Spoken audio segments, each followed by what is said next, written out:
Hi, my name is Manil Kunje and I host karaoke in New Delhi. I've been doing this for the past 3 years.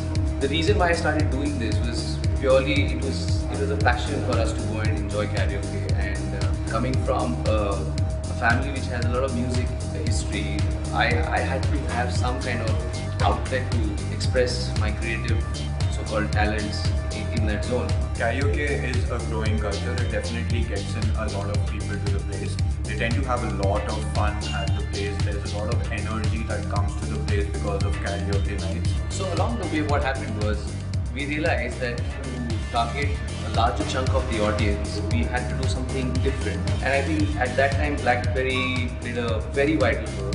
Everybody had a BlackBerry then, everybody was on BBM.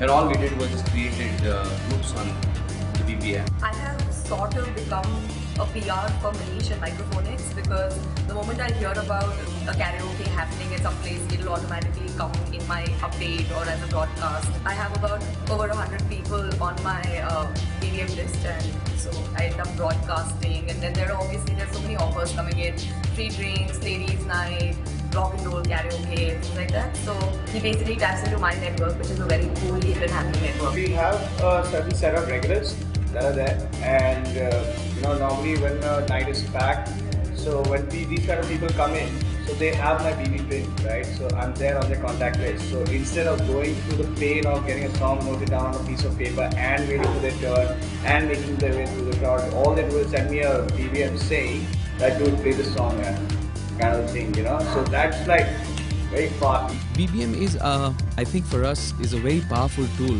It's just not tap our networks, but our network's network. Build a base of Regulars, followers, newcomers. and That's what, BlackBerry BBM has got us. and we are very happy to use it.